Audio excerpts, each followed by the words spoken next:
마가복음 8장 32절부터 35절까지 마가복음 8장 32절부터 35절까지 함께 봉독합니다. 시작합니다.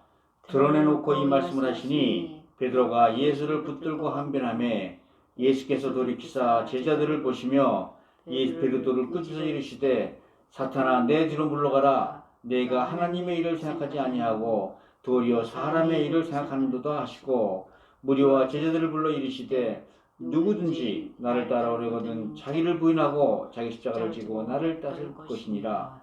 누구든지 자기 목숨을 구원하고자 하면 잃을 것이요 누구든지 나와 복음을 위하여 자기 목숨을 잃으면 구원하리라. 아멘. 오늘은 부활의 십자가라는 제목을 가지고 함께 말씀을 나누도록 하겠습니다. 부활절을 맞아서 지난주에 몇 분 지인들을 만나 자연스럽게 부활에 관한 대화를 나눴던 적이 있습니다. 그 중에서 교회 안 나가시는 분이 저희들의 대화를 황당하다 싶더니 이렇게 데리고 하시더라고요. 나는 부활하기도 좋으니까 교회 다니는 여러분들이나 모두 다 부활 잘 하시고요. 여러분, 이 부활은 교회 다니는 성도만 부활한다고 믿으시나요? 아니죠. 사람으로 태어났으면 누구나 단 한 명도 예외 없이 부활합니다. 믿건 안 믿건 단 한 명도 예외 없이 부활합니다. 단지 영원한 천국 생명으로 부활할 건지 아니면 심판받아 영원한 불못 무저갱으로 부활하든지 그 차이만 있는 것이죠. 보통 불못에서 부활하는 걸 둘째 사망이라 부르고 또 이는 육신이 죽은 후에 혼이 죽는 그런 사건을 의미합니다. 이 둘째 사망은 세상을 사는 동안 그리스도를 부인하고 거부한 모든 사람들에게 주어지는 그런 사망이에요. 그러나 세상을 그리스도인으로 살아간 사람들에겐 둘째 사망 대신 부활이 상급으로 주어지는 줄 믿습니다. 아멘. 우리 지난주에서 말씀을 계속해 나가죠. 지난주 설교 대목 제목이 뭐였죠? 복음 대신 그리스도. 예수님께서 처음으로 자기 자신이 죽을 것과 부활할 것을 제자들에게 말씀해 주셨던 그런 사건이죠. 예수님께서는 드디어 제자들에게 당신이 이 세상에 오신 이유에 관해서 지난 본문 31절에서 이렇게 밝히세요. 인자가 많은 고난을 받고 장로들과 대제사장과 서기관들에게 버림받아 죽임을 당하고 사흘 만에 살아나야 할 것을 비로소 그들에게 가르치시니되. 아멘. 예수님께서 메시아로 이 세상에 오신 이유는 로마 압제에 시달리는 이스라엘 백성을 구하러 오신 것이 아니라 바로 죄와 사망에 시달리는 인생을 구원하시려는 영적 메시아로 오셨다는 거예요. 그리고 당신이 영적 메시아임을 증명하기 위해서 우리 죄를 대신하여 십자가에서 고난을 받으시고 죽으셨다가 다시 부활하실 것이란 것이죠. 예수님은 부활하시기 위하여 고난받고 버림받아 죽임을 당하는 영적 메시아로 이 세상에 오셨던 겁니다. 그러나 예수님의 이 말씀을 듣던 베드로가 예수님을 향하여 험하게 항변하죠. 아니 죽기는 왜 죽습니까?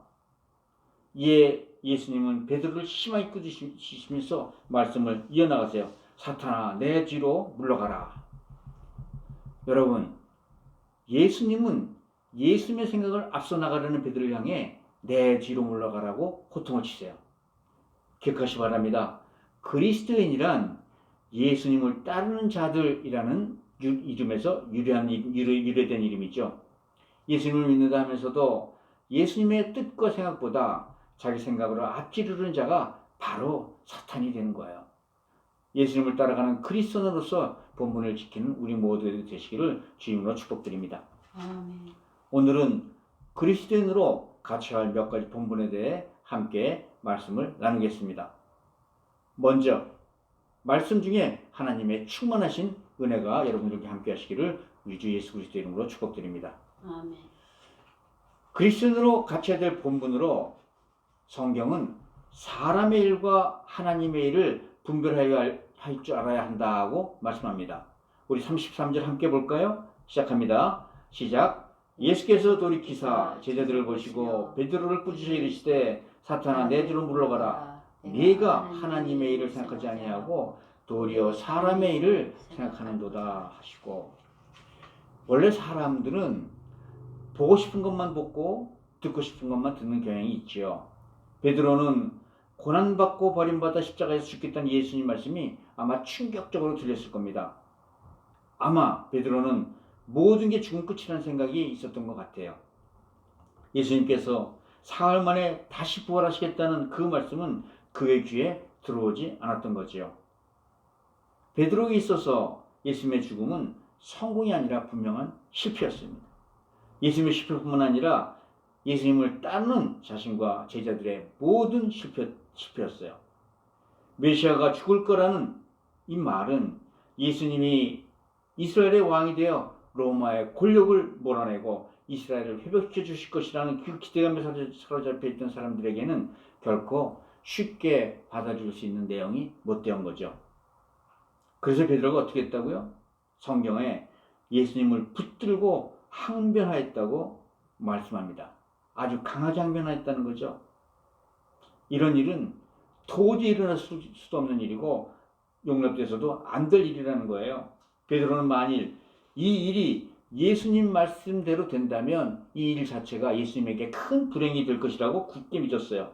아니 오병이어의 칠병이어로 백성들을 먹이실 능력이 있으신 분이, 또 병든 자, 귀신 들린 자를 고치시는 분이, 나아가 풍랑이는 바다마저 그 자연마저 잠잠케 다스리시는 그 능력의 왕께서 십자가에 잡혀 고난받으셔 돌아가실 거라니요.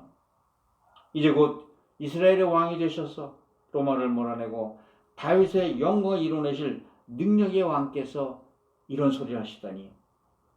그냥 그렇게 죽고 말아버리신다면 그럼 우리는 어떻게 되는 겁니까? 어떻게 죽는 사람이 우리의 메시아여 구원자가 될 수 있습니까? 그래도 왕이 되시면 그 부귀영화를 좀 얻어 누릴 수 있을 것 같았는데 이제 우리는 어떠란 말입니까? 그냥 이대로 예수님 마음대로 죽게 놔둬서 우리 보고 닥쳤던 개신세대라는 얘기입니까? 그래서 베드로는 예수님의 팔을 끌어당기면서조차 안 된다고 강력하게 항변한 겁니다. 베드로는 하나님의 영광보다 사람의 영광을 더 중요하게 생각하고 있었던 거죠.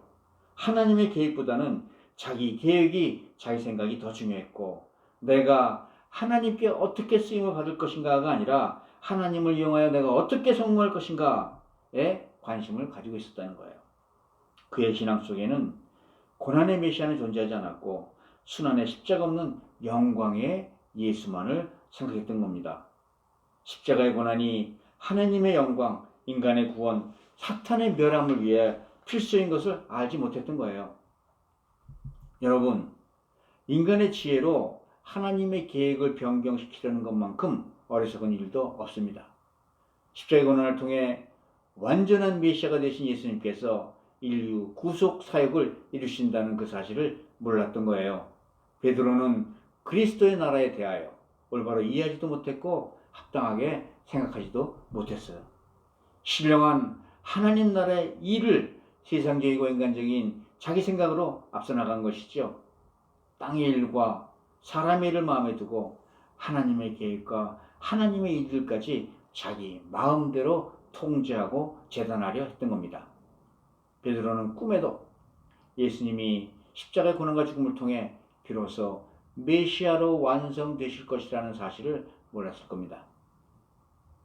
그러자 예수님은 베드로를 향해 뭐라고 말씀하십니까?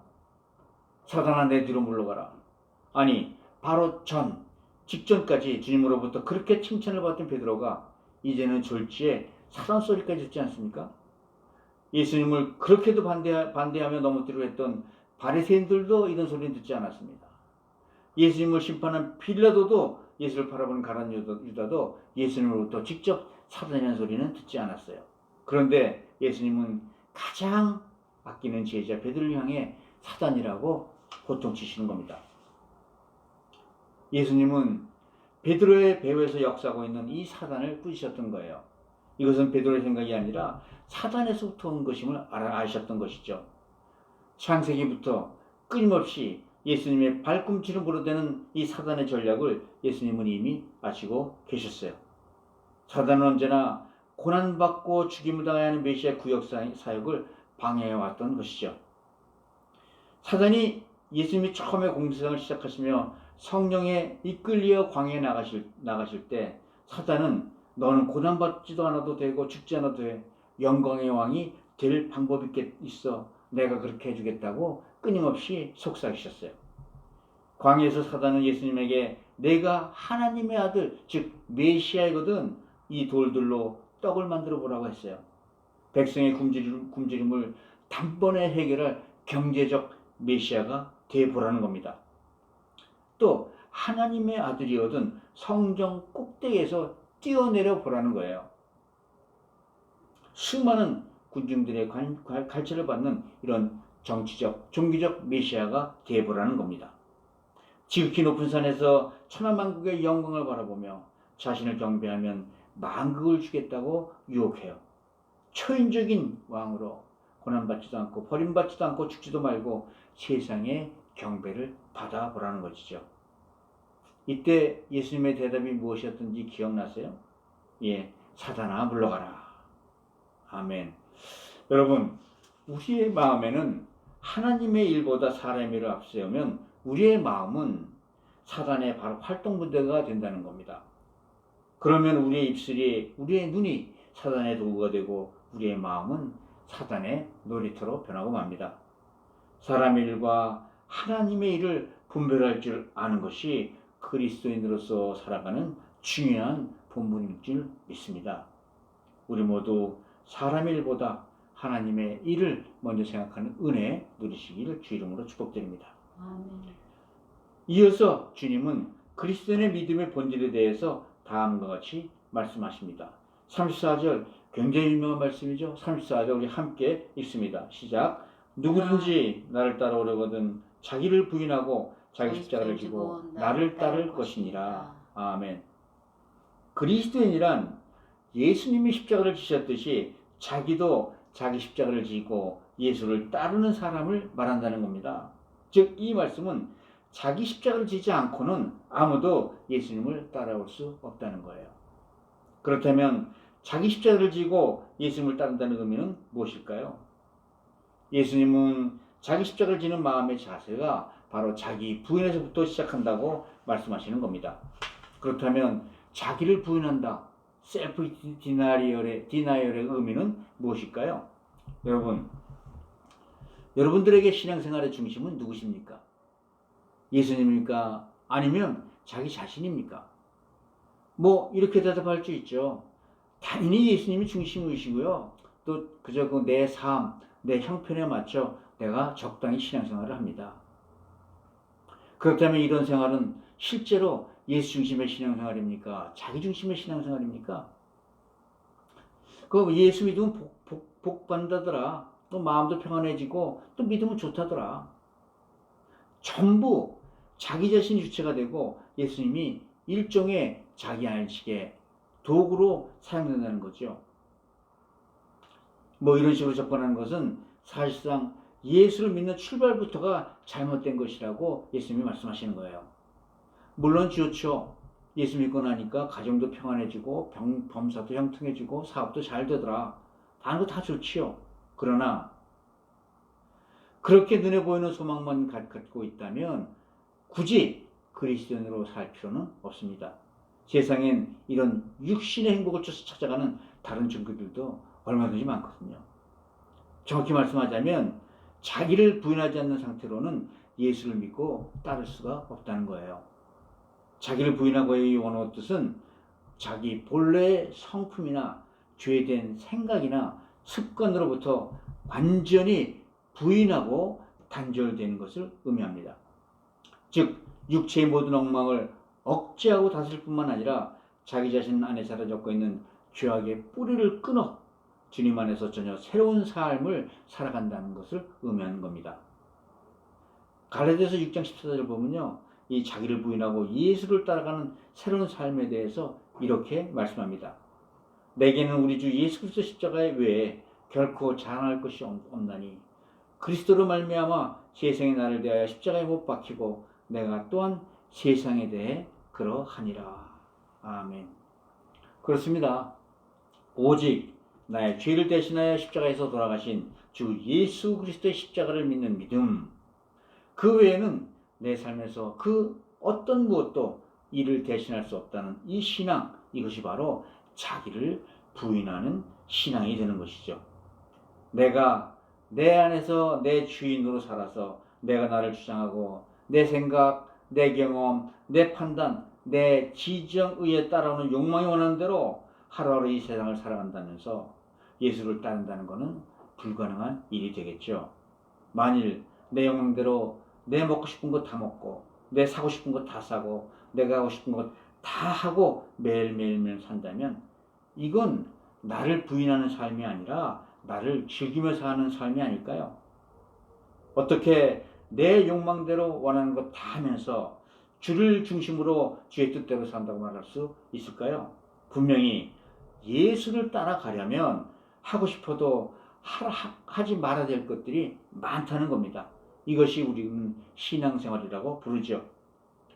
오늘 본문에서 베드로가 예수님으로부터 사단아 내 뒤로 들어가라고 책망받았던 이유가 바로 여기 있었던 거예요. 주는 그리스도이시다, 이런 믿음직하고 멋진 신앙 고백을 했던 베드로인데 어떻게 잠시 뒤에 주님으로부터 사단이라는 이런 엄청난 질책을 받게 된 걸까요? 베드로는 메시아에 대한 자기의 믿음, 자기 기대, 자기의 잣대로 본 자기 생각에서 벗어날 수가 없었던 거예요. 그래서 그는 고난받아 곧 죽을 거라는 예수님의 말씀을 받아들이지 못한 것이죠. 이것이 바로 베드로가 자기의 욕망을 부인하지 못하는 모습을 드러낸 그 사건이 되는 겁니다. 그러므로 신앙생활이란 자기를 부인하는 생활로부터 출발해요. 가인은 하나님께 제사 드린 후 자기 부인하지 못했기 때문에 결국 동생 아벨을 죽이고 말았어요. 에서도 그 배고픔을 참지 못해서 분별 없이 동생 야곱에게 자기의 장자권을 팥죽 한 그릇과 바꾸고 말았죠. 그렇습니다. 자기의 욕적 욕망을 부인하고 그 자리를 주님으로 채워넣는 삶이 바로 신앙생활이 되는 줄 믿습니다. 여러분, 우리 안에는 이 자아라고 불리우는 타락한 육신의 자아가 있어요. 이 타락한 육신의 자아의 특징이 뭐냐면 첫째는 욕심이고 둘째는 자기중심적이라는 거예요. 그런데 육신의 자아가 원하는 욕망은 모두 다 이 세상의 눈에 보이는 그런 세상에 속한 것이라는 거죠.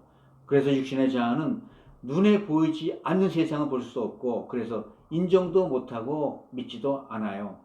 이 세상의 돈이나 권력이나 섹스나 성공이라든가 이 모든 것들이 타락한 자아의 욕구라는 거예요. 그런데 이런 세속적인 욕망을 부인하고 산다는 건 정말로 좁은 길이고 어려운 길이 되지 않겠어요? 육신을 가진 인간으로 육적 욕망을 채워야 생존해 나갈 수 있는 우리로서는 결코 쉽지 않은 일이죠. 그럼에도 불구하고 예수를 따른다는 것은 이 육신의 자아를 모두 부인하는 것부터 시작합니다. 여러분, 우리 안에 있는 자아 욕구들은 우리가 따로 노력하지 않아도 자연스럽게 생기고 자연스럽게 흘러가잖아요. 그게 우리 사람들의 본능이고 그래서 그냥 사람들은 아무 생각 없이 그렇게 자연스럽게 그 방향으로 살아간다는 거예요. 그래서 예수님은 마태복음 7장에서 13, 14절에서 이런 말씀을 하시는 거예요. 좁은 문으로 들어가라. 멸망으로 인도하는 문은 크고 그 길이 넓어 그리로 들어가는 자는 많고 생명으로 인도하는 문은 좁고 길이 협착하여 찾는 자가 적음이라. 자아를 부인하고 육신의 욕망을 부인하는 삶이 바로 생명으로 인도하는 문, 좁은 길, 좁은 문이 되는 줄 믿습니다. 그런데 여러분, 이 자아를 부인하는 삶, 좁은 문으로 들어가는 삶이 쉽지 않잖아요. 쉽지 않은 길이잖아요. 그래서 예수님은 이 일에 관해 자기 십자가를 진다라고 말씀하시는 겁니다. 예수님께서 지셨던 십자가는 겟세마네 동산에서 땀방울이 핏방울이 되도록 하시던 기도하시던 그 사명의 십자가였죠. 예수님에게 있어서 십자가는 내게서 이 쓴 잔을 옮겨 주옵소서라고 기도하시던 바로 그 십자가였고, 그러나 나의 원대로 마옵시고 아버지 원대로 하여 주옵소서 하고 기도하시던 바로 그 십자가였다는 겁니다. 그리고 하나님의 사명을 다하기 위해 묵묵히 골고다 언덕에 그 십자가를 지고 올라가셨고 결국 달려 돌아가신 바로 그 십자가였다는 겁니다. 여러분, 주님께서는 지금 여러분 한 분 한 분에게 물어보시는 거예요. 너는 너의 십자가를 지었는가? 정말로 우리는 하나님과 이웃을 위해 내 목숨을 내줄 만큼 사랑하고 있는가? 나는 하나님과 내 이웃을 위해 내 욕심과 이기심을 모두 버렸는가? 지금 나의 십자가는 무엇인가? 탐심인가? 게으름인가? 아니면 세상이 주는 연락인가? 한 발 더 나가 나의 성공, 나의 지식, 나의 교만뿐만 아니라 나의 열등감, 나의 연약함, 내 불만족한 삶도 바로 나의 십자가가 될 수 있다는 겁니다. 그렇습니다. 십자가는 나에게서부터 시작하여 내 가족, 내 이웃, 내 교회, 내 세상 곳곳이 널려 있어요. 여러분들은 과연 자기 몫의 십자가를 지고 신앙생활을 하고 계신가요? 여러분, 우리는 지금 사순절의 막바지 고난주간을 거쳐 나왔습니다. 사순절 신앙이 뭘까요? 바로 자기를 부인하고 자기 십자가를 지는 자기 점검의 기회이지요. 세상에 저절로 되는 일은 없습니다. 운동선수가 매사 연습에 온 힘을 쏟듯이 우리도 교회생활, 지도생활, 예배생활, 전도생활에 마찬가지로 힘을 쏟아야 된다는 것이에요. 최선을 다하지 않았는데 좋은 결과를 얻기는 어렵잖아요. 더구나 우리가 말하는 이 생활은 눈에 보이지도 않는 영적 생활 아닙니까? 그래서 성경은 자기 십자가 지는 일을 영적 전쟁이라고 말씀하는 것이죠. 자기 십자가 지는 일에 언제나 승리하시는 우리 모두가 되시기를 주의 이름으로 축복드립니다. 아멘. 그런데 여러분, 신앙생활의 목적이 자기 십자가를 지는 일에서만 그칠까요? 만약에 신앙생활이 십자가는 지대만 이기만 한다면 누가 신앙생활을 바르게 할 수가 있을까요? 그렇습니다. 자기 십자가를 지고 예수를 따르는 목적은 결국은 구원받아 영원한 생명의 부활에 이르는 겁니다.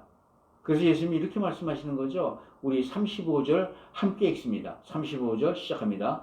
누구든지 자기 목숨을 구원하고자 하면 잃을 것이요 누구든지 나 목숨을 위하여 복음을 위하여 자기 목숨을 잃으면 구원하리라. 오늘 본문 35절의 원문에서는 생략된 단어가 있어요. 이 35절은 원래 왜냐면이라는 단어로 시작합니다.